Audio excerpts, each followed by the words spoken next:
Hello and welcome to lecture 17 of Math 2R03. In today's lecture, we are going to finish up looking at section 5.A on eigenvalues, and then I also want to start looking at section 5.B on taking polynomials and applying them to operators.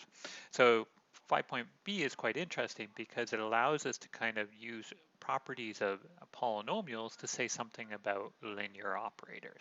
And in particular, we're going to show that in certain cases, we can always guarantee that a linear operator has an eigenvalue. So just a kind of a recap of where we were, kind of in the last lecture, we introduced what an eigenvalue is. So if we have a linear operator on our vector space, so remember this is just a linear map from V to itself, then lambda is an eigenvalue if there exists some non-zero vector V such that when you plug the vector V into your linear operator, you get back a scalar multiple. Okay, so it takes a vector to a scalar multiple, and the scaling factor is called the eigenvalue. And this vector, provided that it's not a non-zero vector, is called the eigenvector corresponding to lambda. Okay, and so you have seen eigenvalues and eigenvectors in Math 1B03, and so I just wanted to kind of spend a little bit of time kind of trying to kind of connect up some of these pieces here. So here's an example of a linear operator on R3, right? So we're going to take the pair x, y, z, right? So it's an element of R3, and we're going to map it to 3x plus 2y plus 4z. That will be our first coordinate. The second coordinate will be 4y plus 2z. And the third coordinate will be 8 times z. So depending upon what x, y, and z is, we get a new element inside of Rz. So what we've learned previously is that when you have a linear operator, you can associate to it a matrix. Okay, so the matrix of this linear operator, and we're just going to assume we're using the standard basis for R3. So the matrix associated to this linear operator is going to be 3, 0, 0.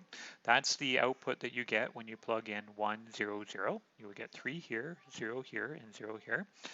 In the second spot, you will get 2, 4, 0. That's what you'll get when you plug E2 in, right? So if you plug in 0, 1, 0 here you'll get 2, here you'll get 4, and here you'll get 0. And finally, in the last column, you get 4, 2, 8. So this is something we learned back in chapters 2 and 3.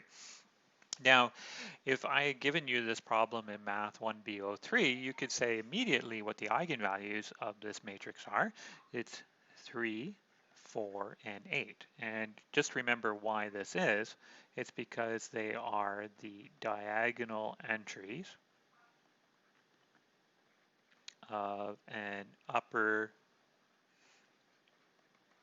triangular matrix. Okay, so what you would have learned in Math 1B03 is like, oh, I have this matrix. What are the eigenvalues? 3, 4, and 8, and that would be the end of the story. So the question is, are these really the same things if you were to look at it from a linear operator? And the answer is yes. These are actually the same eigenvalues that you would have defined it. So we either can define it in terms of the matrix, or you define it as we did up here, kind of formally, as just saying an eigenvalue is a number that has the property that there's some vector v, such that we can take a vector v and scale it by that number. And I just want to show that these are the eigenvalues of t using the definition. And I won't check all three. You can check the other ones for yourself, but I will check lambda equals 3. So what we're trying to check is that I can find a non-zero vector so that I can satisfy this, right? So let me just walk you through it again. So the function is defined by taking x, y, and z and mapping it to this new tuple. And we want to show that we can satisfy this. There are certain values of x, y, and z so that I can get 3 times what I started with initially. Okay, so we compare the two sides, and for this to be true, we need 3x to be equal to 3x plus 2y plus 4z, right? We want the first coordinates to be the same. Now we also want the second coordinates to be the same on both sides. So on this side we have 3y, and on this side we have 4y plus 2z. And then what we want is the third coordinates to be the same on both sides. So we have 3z is equal to 8z. So we're asking, is there a non-zero solution for x, y, and z to this system of linear equations? Okay, so when we stare at this, okay, we notice that the last equation implies that this can only happen if z is equal to 0. Okay, so that this last equation can only be true if z is equal to 0. But what does that mean next? Well, if z is equal to 0, that means that the second equation implies that 3y is equal to 4y. So that means that y is equal to 0. Okay, and now we take this information and look what the first equation becomes. So the first equation now becomes 3x equals 3x plus 0 plus 0, right? Which is the same thing as 3x equals 3x. And this is something that's true for all x.